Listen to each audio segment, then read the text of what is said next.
And so I said, and she said it took a while. That took her off guard because she said, Lord, I do this and I do that and I do this and I do that, and this happened. How many of y'all know, can I see a show of hands, that life happens? And if you're not careful, if you don't have a strong spiritual support system, it can trip you up.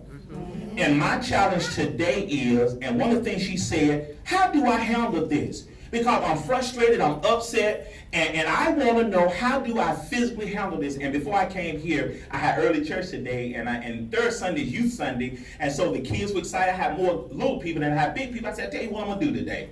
I said, we're going to talk, and y'all going to Q&A your pastor today. And I want y'all to ask me all the tough questions. I believe in two things, God and Google. God made me strong and Google made me smart. So if I don't know the answer to your question, we can hit Google, because all of us have a smartphone. Look at your neighbor and say, thank God for Google. And so I said, we talked to the kids, and we just had a great time because a lot of the things they're battling with impacts their attitude. Okay, everybody sit up tall. And I want us to do something. Since I'm a life coach, I get a lot of activities. So I want everybody to sit up tall. And if you're angry today, and I see about 50% of y'all in here are just mad as fire. You're just mad, just like Alabama lost to Auburn a few years ago with 1 second left on the clock. I was mad. I had to go to the front of the church because I said a few choice words after that game. So I want everybody to sit up tall. And I want you to pull it from your diaphragm. And I want you to just yell. As frustrated and angry as you are, I want that to be the magnitude of your yell this afternoon. And I was telling Miss Lisa, I just came out of church, so I'm feeling good. So we're going to have a little bit of church today, okay? I feel good. Woo, excuse me, let me get that out. Woo! Okay. Okay, I want everybody to sit up tall. And as angry as you are, so if you're not really angry, you're just going to say, whew. Now, if you're really angry, I want you to say, ah! And once it's out, we're done with it. Okay, y'all ready? Y'all ready? Y'all say, everybody sit up tall. I want you to pull it from your diaphragm. You ready? On my count, 3, 2, 1. Are y'all ready? For real? Are you ready? Look at you next to me. Will you participate? Good. All right, everybody sit up tall. But I had that sugar, I had them peach cobblers, so I got a lot of sugar going on here too. All right, everybody sit up tall and pull it from your diaphragm. So again, let's practice. If you got a little bit of anger, you and God, you cool, your attitude is ticking at 100%, and life is good with you, and you living your best life. And I know when you're but if you really angry and frustrated today because life is just messing with you like a linebacker coming through the A-gap and about to sack your quarterback, ah! All right, y'all ready? Y'all ready? Okay, here we go. 3, 2, 1. Yo, you gotta help me today. You gotta help me. Woo! High five your neighbor and say, I'm so glad I got that out. So what are we gonna talk about today? Objectives. What are we gonna talk about today? We're gonna talk about water in the glass test. We're gonna tear up pity party tickets because ain't nobody coming. Amen. The greatest deterrent to being positive is being realistic. What is a positive attitude? A positive attitude is not a variable, and Dr. sent a prescription for a positive attitude. Attitude is everything. Ken is a Virginia Tech fan. I'm an Alabama fan. Okay. See, you only got one, right? You got one. Nick Saban teaches his boys. I'd rather coach somebody with a good attitude versus somebody that's got good athleticism. Why is that important? Because I can get more out of an athlete that's got a good attitude than I can get out of an athlete that's got a bad attitude but all the athleticism in the world. And I'm not here to talk about this, but I'm really disappointed in Antonio Brown because he's got a bad attitude. And you can have all the money in the world, but it can't fix a bad attitude. So my challenge, before I say anything today, my challenge for every one of you in here, including Ms. Lisa, all the way down to the person with the worst kidneys in this room, you need to work on your attitude. Amen. So tell your neighbor, I'm about to ministerize every one of you in here. And I want you to tell that person you sit next to, I want you to take them by the hand, look at them in the eyeball, smile if those your teeth or not. I want you to smile at the person next to you and say, we need to work on our attitude. Okay, everybody go. Grab somebody by the hand.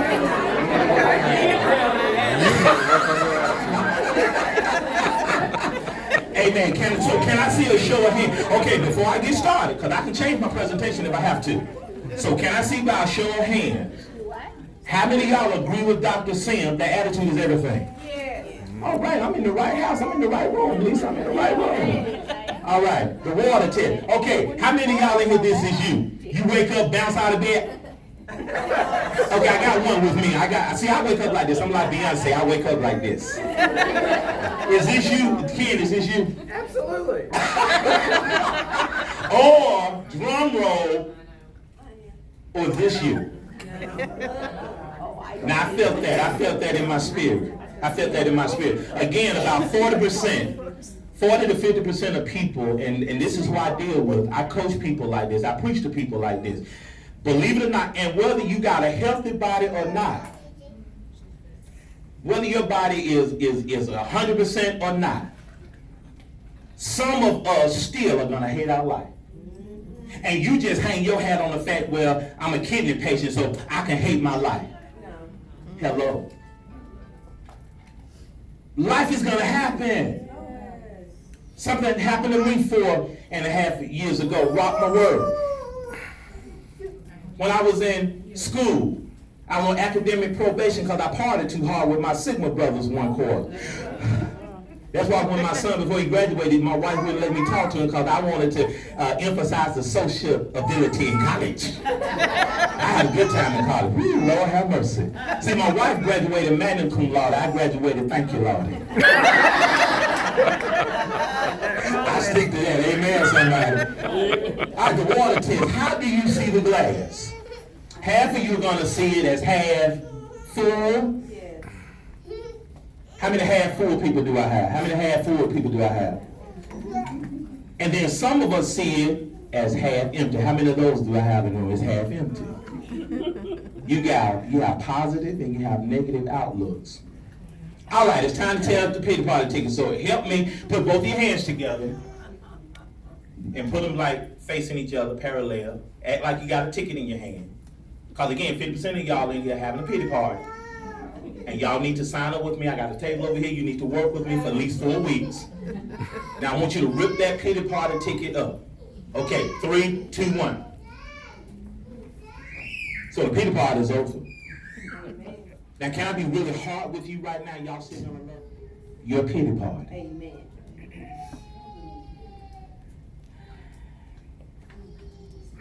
Pause for emphasis. And God is not at you. I told some young people that today. God is not at you.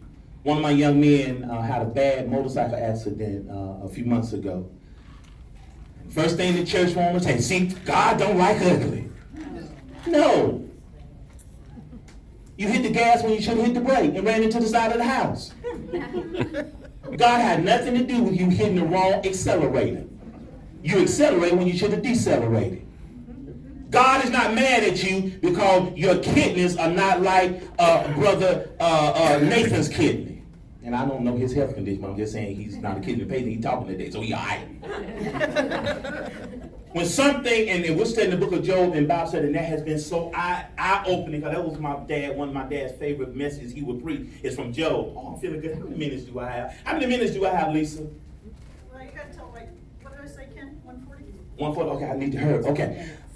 Just because life happens to you, God in the universe is not sitting up, let me see what I can do to him today. That's right. No. And that's a whole nother mess. I'm not here to talk about that. I'm just saying, your pity party, tear the ticket up. God is not mad with you. If that's how God was, none of us would be here in this room enjoying peace. God, I'm going to get some more if it ain't all gone. Amen. God loves you, and that's a whole nother message. But I want you to know, tear that pity party together. Let's do it one more time, because some of y'all still got to hold on to. Let's tear it up. Y'all ready? 3, 2, 1. High five your neighbor and say, pity party over. People don't DJ pity parties, and people don't go to pity parties. I like to go to parties where we can dance. Yes. My young people like me to dance. I got about 5 seconds. If after 5 seconds, I need some bingo. Come on, somebody. Look at your neighbor and say, pity party over. Pity party over. Smile. Everybody smile. Smile at your neighbor. Smile. Show those teeth. Let me hear y'all say pity party over. Pity party over. Greatest deterrent to being positive, being realistic. Being realistic does not have to mean being negative. Okay, so your kidney is functioning like it's functioning. Okay. Alabama gonna beat Auburn again this year. No. We gonna beat Clemson this year. Probably not. So you're not be negative about it. You're an Auburn fan. You ain't got to be negative, and you got to stop talking to me the third Saturday in November. And we can't go to Black Friday shopping together just because we Alabama Auburn. Come on, somebody. I love Ken, even though he holler out, "Boy, he's a woo." Okay, so it's realistic, and I have some more speakers going to talk about how real that really is. The only thing being real helps you with is one of the key functions of Alabama Kidney Foundation. What is that E word? Education. The only thing being real helps you with is, okay, now that I know, I can do something about it. The worst thing in the world you want to have happen is what happened to Miss Brenda, thinking everything is okay. I battle with high blood pressure. And we had a health fair a few weeks ago, and I've been working on it, but not as diligent as I should have. And one of the things that I started thinking about, I may have something, one of my deacons had prostate cancer a few Sundays ago, so that started entering my spirit. I said, no. And so I had my PSA checked and all that good stuff, and the numbers came back okay. So, ignorance is not an excuse. Right. Hello? Yes. Not knowing is not an action plan. That's right. Engineers, we all about the facts. Because the facts, you build a case, then you can deal with it that way. Because in the engineering world, solutions cost money. And your ignorance costs money. So give yourselves a hand today because you're getting to know what's really real. Give yourself a hand. In one of my favorite books, it says, my people perish because of a lack of knowledge. And when that police officer pulled me over and I was speeding, I could not say, sir, Dr. Sims, do you know this is a 35-mile-an-hour zone? I did not see that sign. May I see your license and registration, and I'll be right back. And I will pray. Ken, you talking about a brother praying in the spirit, Lord, hallelujah, she drive a Honda, hallelujah, she drive a Honda, hallelujah.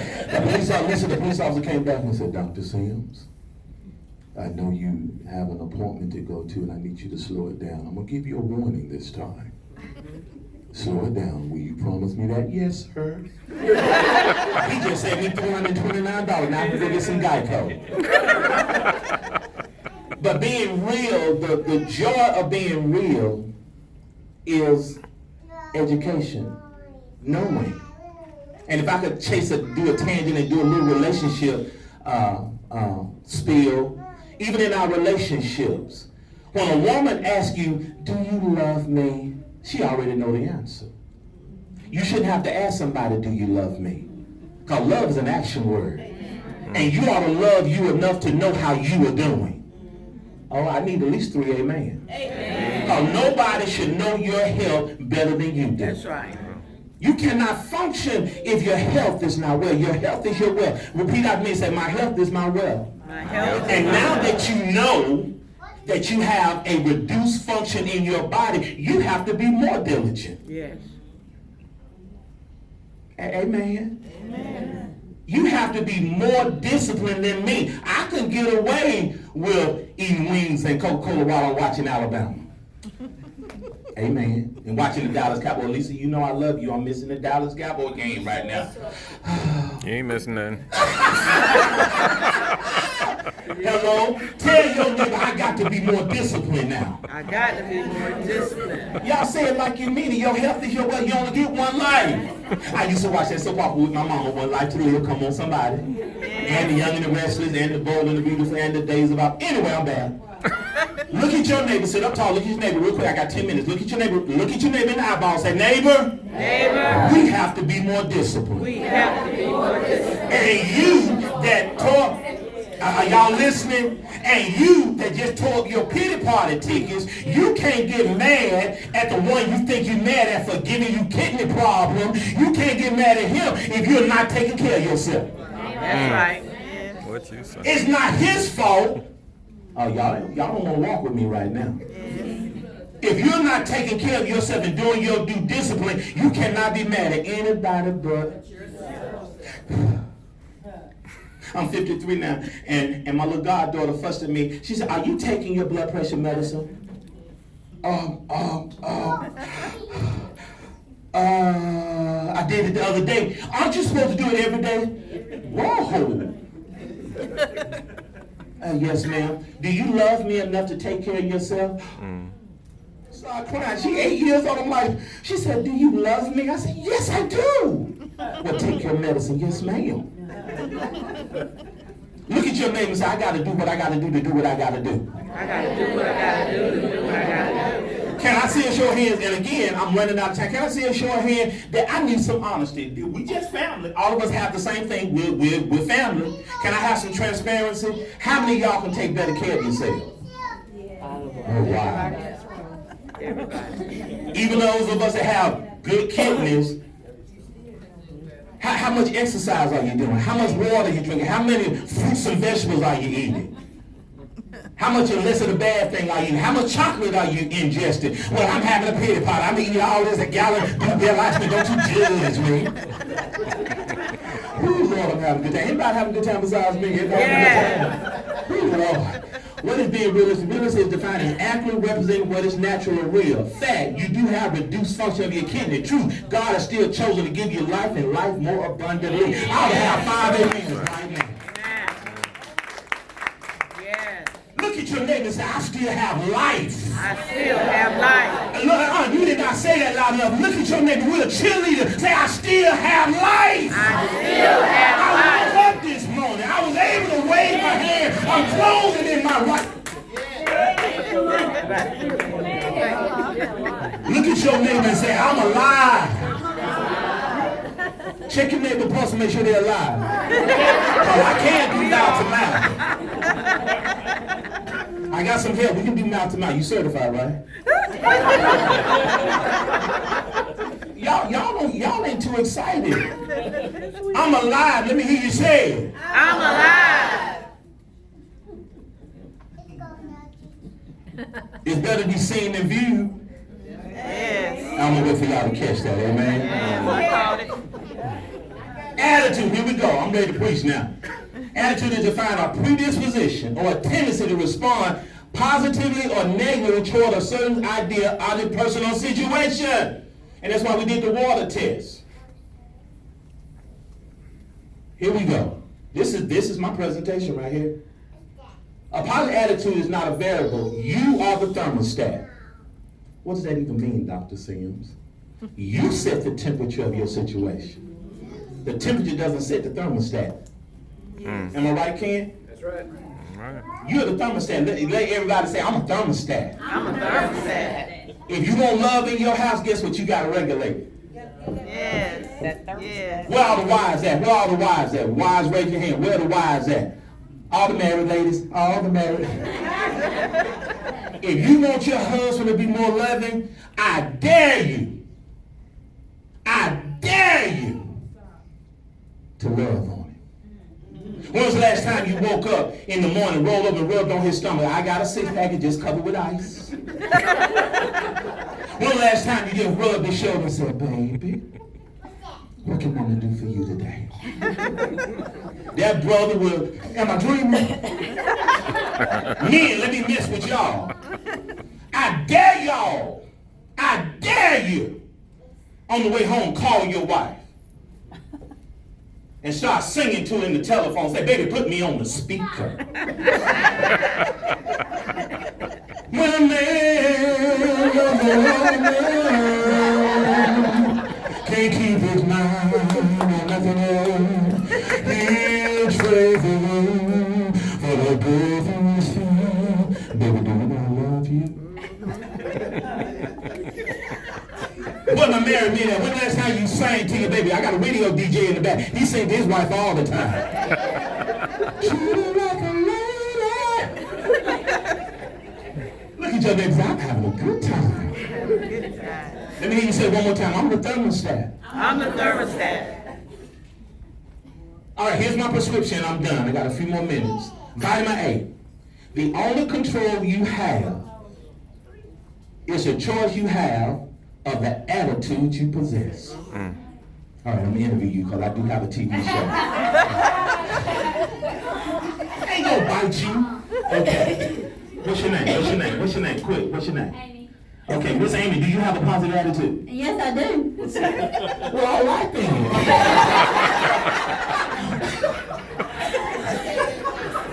Well, yes, I do. All right, we were given, and again, I'm not preaching. I'm just not preaching, just from my favorite book. God has given us an ability, and that's the power of choice. You chose to come here today, and I hope you get something from today. Outside, the lunch was great. I'm okay. Lisa is fabulous. But you ought to take something away today. And I tell my kids all the time, especially the ones I mentor in the 8th grade, if you're going to show up every day, show up every day. Look at your neighbor right now and say, show up in your life. Show up in your life. Because nobody's going to love you like you ought to love you. Look, everybody point to yourself like Terrell Owens used to do. Say, I love me some me. I love me. It is not dependent upon other criteria. Your attitude is your choice. My kidney does not work like your kidney, but I'm alive. High five your neighbor and say, but I'm alive. But I'm alive. Vitamin B. Here we go. Vitamin B, be kinder than you have to be, not bitter. See, when you have pity parties, you mean everybody. Amazon can drop box off at your door. The mailman can ring your bell. I got a package for you. Who cares? Come on. I don't say that. And I'm going to throw a flag on you right now. I'm going to penalize you 15 yards for being mean. You have no right to be mean. I have taught my boys since they were knee-high to a grasshopper. Always be kinder than you have to be. People give me stuff all the time because that's not my agenda to get free stuff, but it is a byproduct of my sweetness. Look at your neighbor and say, I'm sweet too. I'm sweet too. And especially at home, that person that sleeps in the bed with you, you ought to be the sweetest. That ought to be the easiest person in the world to be sweet to. Will you rub my feet? My feet hurt. I was standing talking all day. Will you rub my feet? I would be glad too. And if I can't rub it, I'll pay $60 for you to get a pedicure. That part. $5. Let me long time, $5.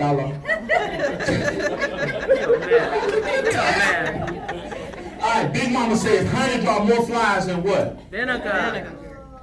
And that's one thing Ken learned coming to the South. We gonna hug and smile on them. We gonna hug and smile. Wave at total strangers. What you doing? I'm a Southerner, and that's what we do. Out of all the problems that we may have had in yesterday's past, we love each other. Alabama, Auburn, Republican, Democrat, sweet tea, bitter tea, Arnold Palmer, whatsoever. We love each other.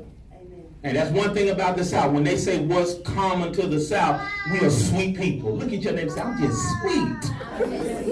Bless your heart. So what's sweet? Now let me tell you what we can't be. Real quick, I'm done. We can't be perfect, but we can be Sweet. We talked about being committed in church today with the young people. We can't be perfect. God doesn't expect us to be perfect. I'm going to throw out a mathematical term real quick.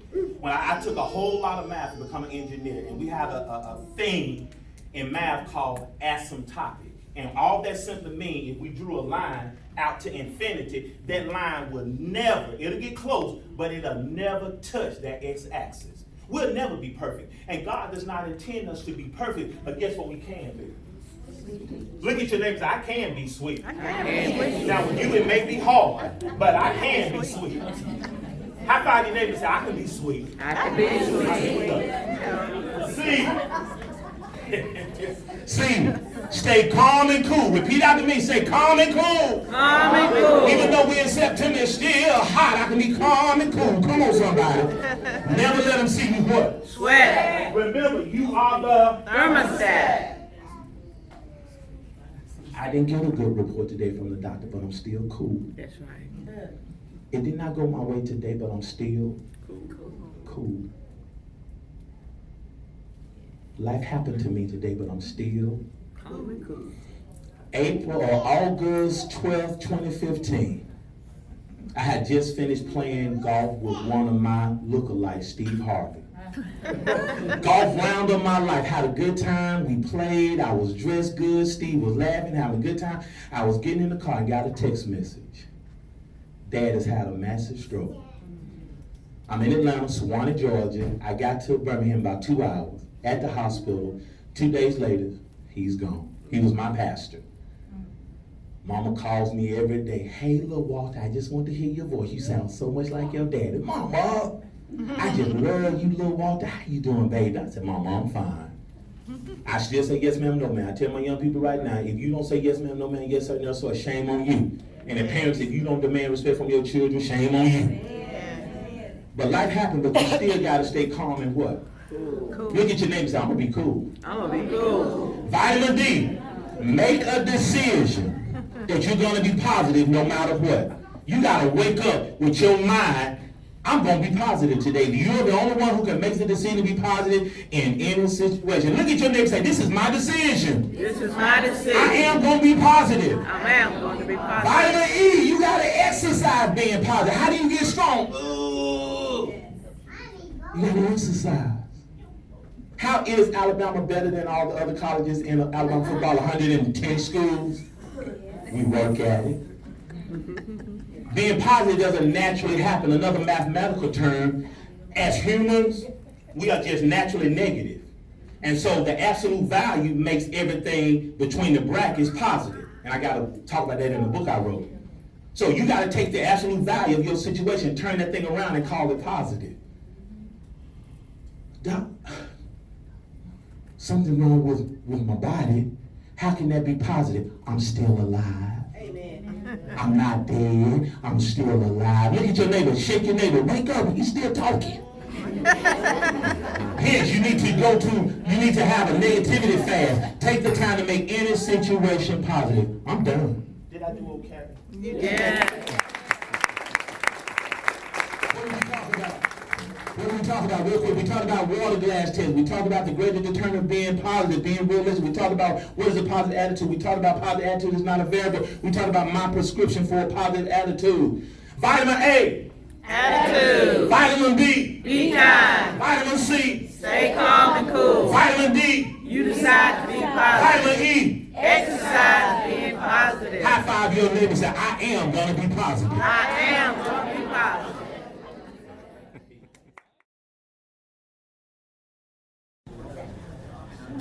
How could you not love Walter Sims? He opened it, he killed it for us. Everybody's talking about how they felt so positive about what he said, got some good educational advice, and just left everybody with a smile and laughing. Thank you, Walter. Love you.